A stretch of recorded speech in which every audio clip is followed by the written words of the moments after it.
दोस्तों, कुछ लोग मजबूरियों से कोसों दूर भागते हैं और कुछ लोग उनका डटकर सामना करते हैं। मजबूरियों से निपटने के लिए नए तरीके ढूंढते हैं। तो आइए इस कहानी के माध्यम से जानते हैं कि कैसे हम अपने जीवन की एक मजबूरी को एक अवसर में बदल सकते हैं। यह कहानी एक व्यक्ति के बारे में है जो बहुत दुखी था। एक समय की बात है, एक छोटे से गांव में एक आदमी रहता था।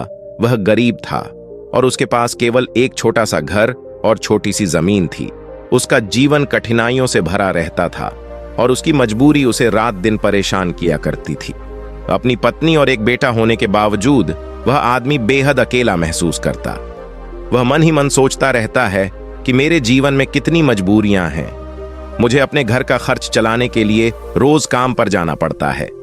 अगर मैं काम नहीं करूंगा तो मेरा परिवार क्या खाएगा, मेरा घर कैसे चलेगा।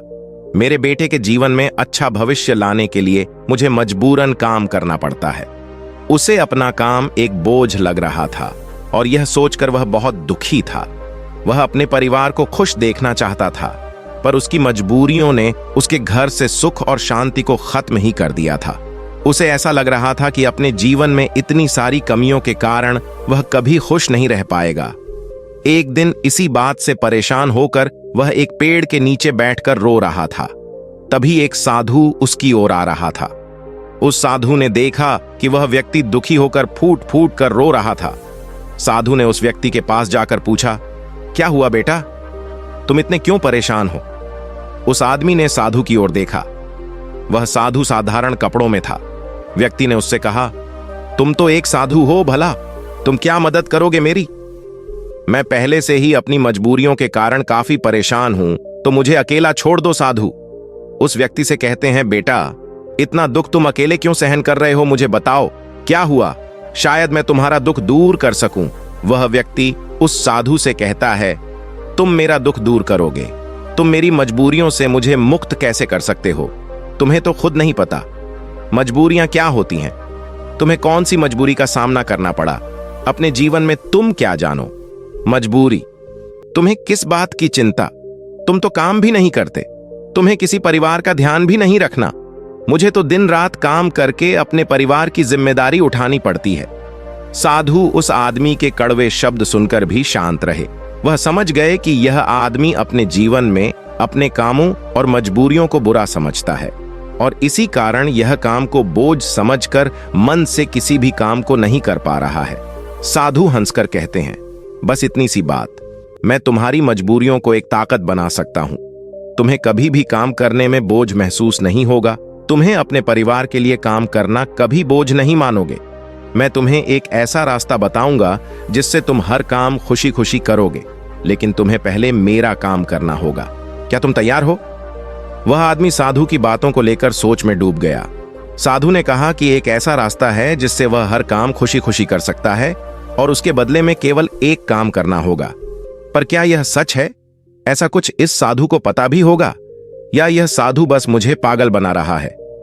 आदमी ने कुछ देर सोचकर उस साधु को मना किया, यह कहते हुए कि मुझे नहीं लगता कि तुम ऐसा कुछ बता सकते हो। आदमी मना करके वापस घर लौट आया। कुछ दिनों तक तो उसके दिमाग में वह साधु की बातें घूमती रही, लेकिन धीरे धीरे वह उस साधु और उसकी बातों को भूलता गया। उसके दिमाग से साधु भी धीरे धीरे निकलता गया। वह फिर से अपने रोज के दिनचर्या में वापस चला गया। फिर कुछ महीनों बाद उसे एक दिन अपना मित्र मिला। वह मित्र से कहता है, हमारे गांव में एक बड़े ज्ञानी साधु प्रवचन देने आ रहे हैं। वह जो भी कहते हैं वह करके दिखाते हैं, वह बहुत बुद्धिमान है। उसका मित्र उस आदमी से कहता है, तुम भी चलो मेरे साथ, तुम्हें वहां आनंद आएगा। कभी तो अपने लिए कुछ समय निकाल लिया करो। अगले दिन यह व्यक्ति अपने मित्र के साथ उस आश्रम में जाता है। वहां उसे वही साधु दिखता है जो उसे उस दिन काम को खुशी खुशी करने का मार्ग बताने का वादा कर रहा था। मित्र से बात करते समय उसने पूछा कि क्या यही वह साधु हैं जिनके उपदेश हम आज यहां सुनने आए हैं? उसके मित्र ने पुष्टि की कि हाँ, यह साधु वाकई महान है और उनके पास ज्ञान की अमूल्य धारा है। और तो और उसके पास तो राजा भी ज्ञान लेने आते हैं। वह आदमी अपने मित्र से कहता है कि मैं इस साधु से मिल चुका हूं। फिर वह आदमी अपने मित्र को सारी बात बताता है। उसका मित्र पूरी बात सुनकर कहता है, अगर यह साधु ने तुम्हें वचन दिया है तो अवश्य ही वह उसे पूरा करेंगे। तुम्हें उनसे फिर से मिलना चाहिए। आदमी फिर मन ही मन यह सोचता है कि क्या मेरा अब उनसे मिलना ठीक रहेगा, मैं उन साधु के पास जाऊं कि नहीं, वह मेरे बारे में क्या सोचेंगे। भले ही मुझे उन साधु के सामने शर्मिंदा ही क्यों ना होना पड़े, चाहे कुछ भी हो, मैं इस मौके को अपने हाथ से जाने नहीं दूंगा। यही सोचकर वह आदमी उन साधु से मिलने का निश्चय करता है। उपदेश समाप्त होते होते शाम हो चुकी थी। जैसे ही वह उपदेश समाप्त हुए, सब लोग आश्रम से बाहर जाने लगे। वह आदमी उस साधु के पास जाता है। वह आदमी कहता है, गुरु, क्या आपको याद है, मैं आपको मिल चुका हूं, मुझे माफ करना। मैंने आपको उस दिन काफी भला बुरा कहा और मैं उस वजह से बहुत शर्मिंदा भी हूं। मुझे अब बहुत पछतावा हो रहा है, परंतु क्या आप मुझे वह मार्ग बता सकते हो जिससे मैं खुशी खुशी काम करूं? मैं आपका कोई भी काम करने के लिए तैयार हूं। साधु हंसते हुए कहते हैं, हाँ, मुझे याद है, तुम वही आदमी हो जो उस दिन दुखी हालात में मुझे मिला था। ठीक है, मैं अपना वादा पूरा कर दूंगा, लेकिन अब शाम हो चुकी है और मैं पूरे दिन उपदेश देकर थक गया हूं, तो मुझे कल सुबह इसी आश्रम के बाहर मिलना। वह आदमी बहुत खुश होता है और कहता है, जी गुरुदेव, मैं कल सुबह आपसे मिलने आ जाऊंगा। सुबह होते ही वह आदमी उस आश्रम के बाहर उस साधु से मिलने जाता है। जब वह आदमी वहां पर पहुंचता है तो गुरु दरवाजे पर रुके होते हैं। वह व्यक्ति उन साधु के पास जाता है और कहता है, गुरुदेव, मैं तैयार हूं। साधु उस व्यक्ति से कहते हैं, बेटा, मुझे अपना वादा याद है जो मैंने तुमसे किया था, परंतु तुम्हें समझने के लिए मुझे तुमसे काम करवाना पड़ेगा। वह आदमी उस साधु से कहता है, जी गुरुदेव, मैं कुछ भी करने के लिए तैयार हूं। आपका काम क्या है जो मैं कर सकता हूं, मुझे बताइए। वह साधु उसे तालाब के पास ले जाते हैं। वहां एक बड़ा सा पत्थर था जो पानी के बहाव को रोक कर बैठा था। साधु उस व्यक्ति से कहते हैं, बेटा, क्या तुम्हें यह पत्थर दिख रहा है जो पानी के बहाव को रोक कर बैठा हुआ है? फिर साधु कहते हैं, तुम्हें इस पत्थर को यहां से हटाना है। जैसे ही तुम इस पत्थर को हटाओगे, तुम्हें तुम्हारे प्रश्नों के उत्तर मिल जाएंगे। व्यक्ति कहता है, लेकिन गुरुदेव, यह कैसे मुमकिन है? यह तो इतना बड़ा पत्थर है, मैं इसे कैसे हटाऊं? और फिर इस पत्थर को हटाने से मेरे जीवन की मजबूरियां कैसे हट जाएंगी? मुझे कुछ समझ नहीं आ रहा। साधु कहते हैं, तुमने कहा था कि तुम मेरा कोई भी काम कर दोगे, तुम्हें इस पत्थर को हटाना ही पड़ेगा, अन्यथा मैं तुम्हें तुम्हारे प्रश्नों का उत्तर कभी नहीं बताऊंगा। अब मैं अपने आश्रम जा रहा हूं, जब तुम ये काम कर दोगे उसके बाद तुम मुझसे मिलने आना। इतना कहकर साधु अपने आश्रम की ओर बढ़ गए। उस आदमी ने सोचा, ठीक है गुरुदेव, अगर मुझे ये करने को कह रहे हैं तो इसमें जरूर कोई बात होगी। इतना सोचकर उस आदमी ने उस पत्थर को अपने हाथों से हटाने का प्रयास शुरू किया, लेकिन वह पत्थर इतना विशाल और भारी था कि वह थोड़ा भी नहीं हिला। कुछ देर बाद थक हार कर उस आदमी का आत्मविश्वास टूट गया। वह मन ही मन सोचता है कि यह कैसा काम दिया है मुझे। इस साधु ने, यह पत्थर तो हिलने का नाम भी नहीं ले रहा। बाहर बहुत धूप थी और वह आदमी पसीने में भीग जाता है। वह आदमी बीच में ही रुक जाता है, पर फिर उसे उन साधु की शर्त याद आती है, जिसके मुताबिक अगर वह उनका काम नहीं करेगा तो उसे वह नहीं मिलेगा जो वह चाहता है। यह काम करना भी एक प्रकार की मजबूरी ही थी। काफी समय बीत जाने के बाद उस आदमी ने पास में ही एक पेड़ देखा और उसे उस पेड़ को देखते ही एक तरकीब सूझी। उसने सोचा, क्यों ना मैं एक लकड़ी के टुकड़े को पत्थर के नीचे फंसाकर उस लकड़ी पर अपना वजन रखूं। इससे मुझे कम जोर लगाना होगा और लकड़ी बड़ी मजबूत होने के कारण उसका परिणाम ज्यादा होगा। उसने उस पत्थर के अगल बगल एक खड्डा खोदा जहां वह उस लकड़ी को डाल सके। उस आदमी ने लकड़ी का एक छोर उस पत्थर के नीचे फंसाया। फिर वह आदमी अपने हाथों में 2 बड़े पत्थर लेकर उस लकड़ी के दूसरे छोर पर बैठ गया और देखते ही देखते वह पत्थर अपनी जगह से हट गया और पानी का बहाव फिर से चालू हो गया। वह आदमी बहुत खुश हुआ, उसे आत्मविश्वास महसूस हुआ। वह दौड़ता हुआ उन साधु के पास गया और कहा, गुरुदेव, मैंने कर दिखाया। साधु पूरी बात उस आदमी से सुनने के बाद कहते हैं, तुमने अच्छा काम किया, मेहनत की, तुमने तरकीब भी निकाली और तुमने अपने दिमाग का भी इस्तेमाल किया। लेकिन मुझे एक बात बताओ, क्या तुम्हें लगा था कि तुम यह काम कर पाओगे? आदमी कहता है, नहीं गुरुदेव, मुझे नहीं लगा था कि मैं इतना बड़ा पत्थर हटा पाऊंगा। साधु पूछते हैं, क्या लगता है तुम्हें, तुम यह सब क्यों कर पाए? आदमी जवाब देता है, क्योंकि यही आपकी शर्त थी। अगर मैं नहीं करता तो मुझे अपना जवाब कभी नहीं मिलता। साधु कहते हैं, तो तुम यह कह रहे हो कि यह काम करना तो तुम्हारी एक मजबूरी थी। आदमी कहता है, हाँ, लेकिन आप वही क्यों पूछ रहे हो? इस पर साधु कहते हैं, मैं तुम्हें यही तो समझाना चाहता था। जिस तरह आज तुम्हारे सामने वह पत्थर हटाने की मजबूरी थी, इसी तरह तुम्हारे जीवन में भी तुम्हारे सामने कई मजबूरियां आएंगी। साधु आगे कहते हैं, मजबूरियां ही तुम्हें वह काम करवाती है जो तुम्हें नहीं लगता कि तुम वह कर सकते हो। तुम्हारी मजबूरियां तुम पर बोझ नहीं है, बल्कि मजबूरियों के कारण तुम जिंदा भी हो।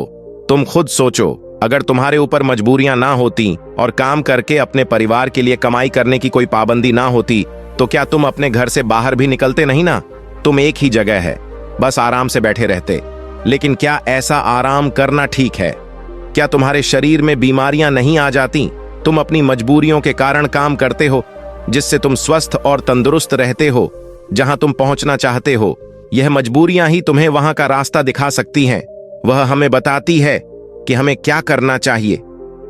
उस लक्ष्य तक पहुंचने के लिए तुम्हारी समस्या यह नहीं है कि तुम्हारे ऊपर मजबूरियां हैं, बल्कि तुम्हारी समस्या यह है कि तुम उन मजबूरियों को एक बोझ समझ रहे हो। हमारी मजबूरी हमारे लक्ष्यों को प्राप्त करने में हमारे लिए एक माध्यम बन सकती है और हमें नई दिशाओं में ले जा सकती है। जैसे कि तुमने लकड़ी का उपयोग किया ताकि उस पत्थर को हटा सको, ऐसा ही कुछ हमारे साथ जीवन में भी होता है। जब हमसे ऊंचे स्तर के लोग, जैसे कि हमारे बॉस या फिर माता पिता या फिर कोई गुरु, हमें कोई कठिन काम देते हैं, तो हमें लगता है कि यह काम हमारे लिए बहुत मुश्किल है। उदाहरण के रूप में, जब हमारे बॉस हमें एक बड़े और कठिन काम को संभालने का काम देते हैं, या जब तुम्हारे व्यापार में कोई विरोधी व्यापारी तुम्हारी तकलीफ बढ़ा देता है जो तुम्हारे लिए मुश्किल होता है, तो तुम कैसे उसका सामना करोगे? अक्सर हम नहीं चाहते कि ऐसी समस्याएं हमारे सामने आए, लेकिन सच्चाई तो यह है कि वह हमारे सामने है और हमें हमारे लक्ष्यों को प्राप्त करने से रोक रही है। क्या लगता है आपको, ज्यादातर लोग इस स्थिति में क्या करते होंगे? बेशक कोई नहीं चाहता कि वह संकट में आए, लेकिन जब एक विशाल समस्या उनके सामने खड़ी होती है, ऐसी कठिन समस्याएं जो उन्हें परेशान करती हैं, तब क्या करते होंगे लोग? जब भी हमारे जीवन में विशाल और भयानक समस्याएं आती हैं, तो हकीकत में वह हमसे सवाल पूछती है, क्या तुम इस लक्ष्य के काबिल हो? क्या तुम इस परीक्षा का सामना कर सकते हो? आप क्या करोगे? क्या होगा? आपका उत्तर इस प्रश्न पर क्या होता है? जब आपके सामने एक समस्या खड़ी हो जाती है जिसका समाधान आपके लिए मुश्किल होता है, क्या आप भाग जाएंगे? क्या आप अपने लक्ष्य को किस्मत के हाथों छोड़ देंगे? अगर हम इतिहास की ओर देखें तो हजारों लोगों ने इन सारे प्रश्नों का उत्तर ना में दिया। उन्होंने अपने हथियार डाल दिए, अपने लक्ष्य को छोड़ दिया, सिर्फ इसलिए क्योंकि उनके सामने एक बड़ी समस्या आ गई थी। ऐसा हम आज के युग में भी करते हैं। हम हार मान लेते हैं। हम अपने उच्च स्तर के लोगों को पागल तक कह देते हैं कि क्या सोचकर मुझे यह काम सौंपा गया, यह काम तो किसी से भी नहीं होने वाला। या फिर हम अपने लक्ष्य को त्याग देते हैं यह कहकर कि शायद यह लक्ष्य मेरे भाग्य में ही नहीं है। लेकिन इतिहास के कुछ लोग ने इस प्रश्न का उत्तर हमें दिया। वे डटकर खड़े हुए और समस्या के आंखों में देखकर उसका समाधान निकाला। वह कुछ बददहा कर पाए उसी समस्या के कारण।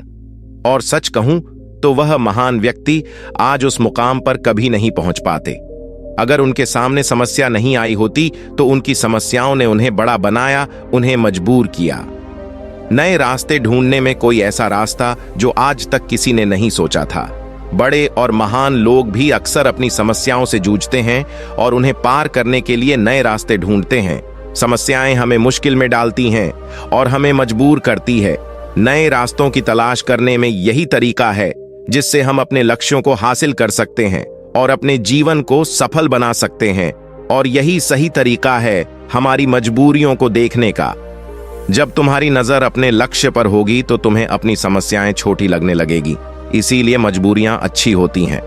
तो अगली बार जब तुम किसी मजबूरी में खुद को पाओ तो खुश हो जाना, क्योंकि यह एक मौका है तुम्हें अपने आप को साबित करने का और उसी दौरान वह बनने का जो तुम पहले कभी नहीं थे। दोस्तों, आपने आज के इस वीडियो से क्या सीखा मुझे आप कमेंट में बता सकते हैं।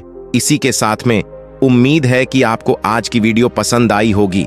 इस वीडियो को उस इंसान को शेयर करें जिसे इसकी सख्त जरूरत है और उसी के ठीक बाद चैनल को सब्सक्राइब करें। तो चलिए फिर मिलते हैं ऐसी एक और नई वीडियो में।